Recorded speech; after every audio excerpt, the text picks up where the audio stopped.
नमस्कार दोस्तों, मैं नीरज श्रीवास्तव। आप सभी लोग देख रहे हैं नियो मीडिया।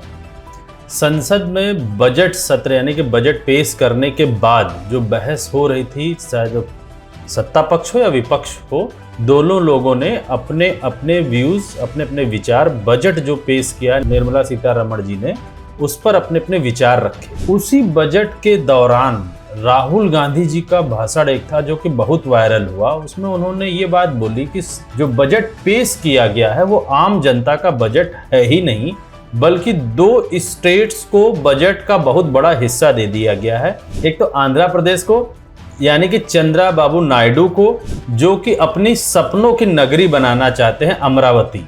दूसरा बिहार के मुख्यमंत्री को, नीतीश कुमार जी को, जो कि बहुत दिनों से मांग रहे थे। लगभग 10 साल से बीजेपी है लेकिन अभी तक उन्होंने बजट नहीं दिया। और 2018 में चंद्रबाबू नायडू ने अमरावती के डेवलपमेंट के लिए, विकास के लिए बजट मांगा था, लेकिन उस समय उन्होंने बजट बीजेपी वालों ने नहीं दिया था क्योंकि वो पूर्ण बहुमत में। इसी बात को लेकर राहुल गांधी जी या कह लीजिए विपक्ष हमेशा हमलावर है कि यह सीट बचाओ यानी सरकार बचाओ बजट है। लेकिन उस बजट में राहुल गांधी जी ने यह भी बोला कि देश की जनगणना, जातिगत जनगणना कराने के लिए कोई प्रोविजन नहीं रखा गया है, जबकि इसको कराना चाहिए। और 2011 के बाद देश की जनगणना नहीं हुई है, जबकि 10 सालों में, जहां तक हमें जानकारी है, 10 सालों में हर साल देश की जनगणना होती है। और 2021 से वो जनगणना अभी तक नहीं हुई है, पेंडिंग है। और आज भी उस जनगणना, जातिगत जनगणना के विषय पर कोई भी बजट में प्रोविजन नहीं लिया गया। साथ ही साथ बजट में जो आम जनता है, मिडिल क्लास है, उस पर टैक्स का बोझ और ज्यादा डाल दिया गया है कि अगर आपके पास पुरानी संपत्ति है कोई और आज की डेट में संपत्ति को बेचते हैं, तो जो पुरानी खरीद थी संपत्ति की और जो आज की डेट में बेचते हैं, दोनों को माइनस कर दीजिए, जो प्रॉफिट होगा उस पर टैक्स लगेगा। यानी कि बहुत बड़ा अमाउंट अब सरकार एक तरीके से आपको लेने के लिए तैयार हो गई है टैक्स के तहत। इसी चीज पर बोलते हुए बीजेपी के ही एक पुराने कैबिनेट स्तर के मंत्री अनुराग ठाकुर ने यहां बोल दिया कि जो लोग जातिगत जनगणना की बात कर रहे हैं उनकी जाति क्या है। सर, ओबीसी की बात, जनगणना की बात बहुत की जाती है। माननीय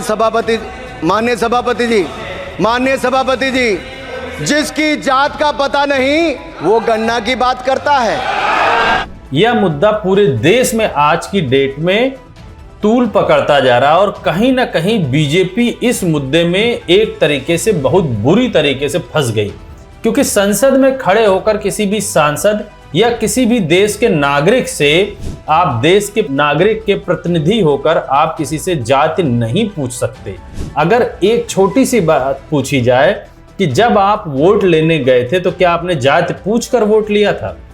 नहीं, आपने तो हिंदू मुस्लिम करके वोट लिया था। तो आज आप किस मुद्दे पर जाति पूछ रहे हैं? इसी चीज को अखिलेश यादव ने बहुत तेजी से बोला और वहां पे वो एक तरीके से उनके चेहरे को देखा जाए तो बहुत गुस्से में थे। वो ये बोल रहे थे कि आपने इस संसद के अंदर किसी भी व्यक्ति से जात पूछने की हिम्मत कैसे की, यानी कि जात कैसे पूछी, जबकि ये संविधान के, हमारे और संसद के कार्य प्रणाली के खिलाफ है। उसके बाद भी आपने जाति पूछी। मैं केवल सभापति महोदय इनसे ये पूछना चाहता हूँ, आपने जाति कैसे पूछ ली, ये बताइए बस। आप जाति कैसे पूछ सकते हैं? आप बताएं, जाति कैसे पूछ सकते हैं? आप पूछ के दिखाओ जाति तुम। आप जाति कैसे पूछोगे तुम? कैसे पूछोगे जाति? नहीं, जाति नहीं पूछ सकते आप। अब चूंकि आज वो बीजेपी के सांसद हैं, इसलिए उनके ऊपर कोई भी कार्रवाई नहीं की जाएगी। और अगर यही विपक्ष का कोई भी आदमी होता तो उसके ऊपर अब तक बहुत बड़ी कार्रवाई हो चुकी होती। यहीं से बात उठना शुरू होती और पूरे देश में कांग्रेस इस बात का विरोध करती, हर जगह धरना प्रदर्शन कर रही है। और बीजेपी को ये बात समझ में आ चुकी है कि अनुराग ठाकुर जी ने जो बात बोली है वो बात बीजेपी के लिए कहीं ना कहीं गले की फांस बन गई। लेकिन अब चूंकि बीजेपी के नेता हैं और उन्होंने राहुल गांधी पे कटाक्ष किया है, इसलिए उसको फेवर करने के लिए, उसका पक्ष लेने के लिए हमारे देश के प्रधानमंत्री जी ने, जो कि पहले ट्विटर नाम से सोशल मीडिया था, अब उसको एक्स कहते हैं, उस पर उन्होंने अनुराग ठाकुर जी की बढ़ाई की। उन्होंने एक बार भी ये बात नहीं बोली कि अनुराग ठाकुर ने किसी भी आदमी की जात पूछने की गलती की है, उनको माफी मांगनी चाहिए, या हम बीजेपी पूरी माफी मांग रही है। क्योंकि बीजेपी जानती है कि अगर वो ये बात बोलती है कि अनुराग ठाकुर जी की ये गलती है, तो उनको माफी मांगने पर ये पूरे देश में एक मैसेज चला जाएगा कि राहुल गांधी से फिर वो हार गए। उसी तरीके से अगर आप देखें, संबित पात्रा जी जो कि बीजेपी के प्रवक्ता भी रह चुके हैं और आज की डेट में एमपी भी हैं, मेंबर ऑफ पार्लियामेंट भी हैं, उन्होंने एक प्रेस कॉन्फ्रेंस की अनुराग ठाकुर के पक्ष में, और उन्होंने एक टोंट मारा कि मम्मा मम्मा मेरी जाति पूछ रहा है। आप कहते हैं कि हिंदुस्तान को यह जानने का अधिकार है कि किस जाति के लोग सर्वाधिक सैनिक के रूप में, किस जाति को कितनी रिप्रेजेंटेशन आर्मी में मिली हुई, किस धर्म को कितना रिप्रेजेंटेशन आर्मी में मिला हुआ है, यह सब आप पूछ सकते हैं। मगर आपसे कोई अगर जाति पूछ ले तो मम्मी मम्मी मम्मी, मुझसे जाति पूछ लिया गया, मम्मी मेरा इंसल्ट हो गया।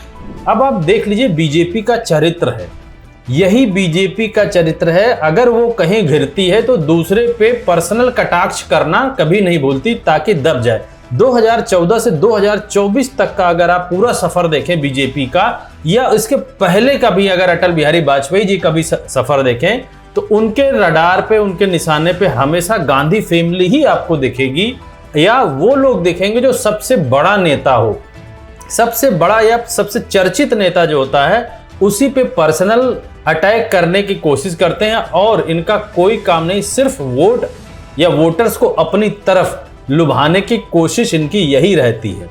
इसी क्रम में अगर आप देखिए, तभी कुछ दिनों पहले ही महाराष्ट्र में जब अमित शाह जी जाते हैं, तो एनसीपी के अध्यक्ष शरद पवार जी, जो कि बीजेपी के बहुत बड़े नेता हैं, उनको ये बोलने से नहीं चूकते कि भारत देश का सबसे करप्ट नेता कोई है तो शरद पवार जी ही हैं। भ्रष्टाचार की बातें कर रहे हैं। भ्रष्टाचार का सबसे बड़ा सरगना भारत की राजनीति में है तो शरद पवार है, इसमें मेरे मन में कोई कंफ्यूजन नहीं। आप क्या आरोप कर रहे हो हम पर?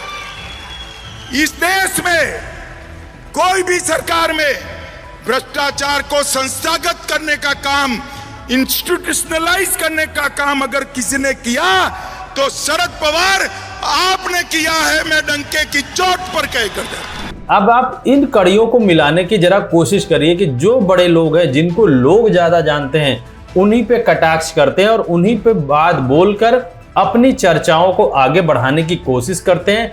फिर ये ध्रुवीकरण की भी कोशिश उसी क्रम में करने की कोशिश करते हैं। अब चूंकि बीजेपी को ये पता चल चुका है कि आने वाले 4 स्टेट्स के इलेक्शंस में बीजेपी बुरी तरीके से हार रही है, तो बीजेपी के पास आज की डेट में कुछ भी बोलने को मुद्दा नहीं है। दूसरा सबसे बड़ी चीज की कोई भी चेहरा भी नहीं बचा है कि जो इन स्टेट्स में जाकर आम जनता से मिले और उनसे वोट मांग सके। अब इंडिया गठबंधन आज की डेट में देखा जाए तो राहुल गांधी की दिन प्रतिदिन लोकप्रियता बढ़ती ही जा रही है। यही बीजेपी के अंदर घर कर गई है बात कि अगर आज ये राहुल गांधी की लोकप्रियता को नहीं तोड़ा गया तो ये मान के चलिए कि राहुल गांधी इतना बड़ा चेहरा बन चुके होंगे कि मोदी जी को कहीं ना कहीं अपने आप प्रधानमंत्री का पद छोड़ना पड़ेगा, या सारे स्टेट्स आने वाले विगत 5 सालों में सारे स्टेट्स से इलेक्शन बीजेपी हार जाएगी।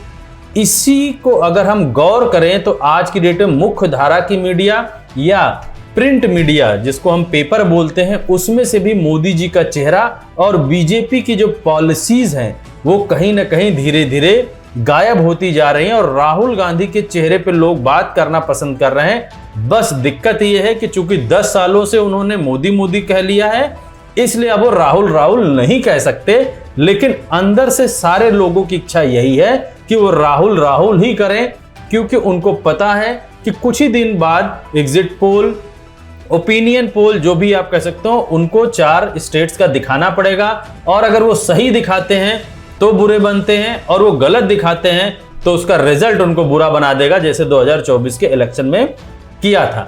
अब आने वाले समय में देखना बड़ा दिलचस्प होगा कि राजनीति जो आज की डेट में जातिगत हो गई है। राहुल गांधी यानी कि कांग्रेस ने अपने जो पॉलिसीज बदली हैं 2024 में, और जो उन्होंने प्रयोग किया था उत्तर प्रदेश या कह पूरे देश में प्रयोग किया गया था, हर छत्रप के साथ मिल के वो प्रयोग कहीं ना कहीं बहुत सक्सेस दिला गया कांग्रेस को और इंडिया गठबंधन को, और इतनी मजबूती दिला गया। ये मुद्दा पीडीए का ऐसा कि आने वाले 5 से 10 सालों तक ये चलेगा। इस बात को लेकर बीजेपी कहीं ना कहीं घबराई हुई है। इसी वजह से बीजेपी इस मुद्दे को डाइवर्ट करना चाहती है कि किसी तरीके से कोई एक मुद्दा मिल जाए जो कि आने वाले 4 स्टेट्स के इलेक्शन में वो आम जनता तक बता सके। हमारे पूरी टीम की निगाहें इस पर बनी रहेंगी। मैं अपने सारे दर्शकों से बोलता हूं, ज़्यादा से ज़्यादा चैनल को सब्सक्राइब करें, शेयर करें। धन्यवाद।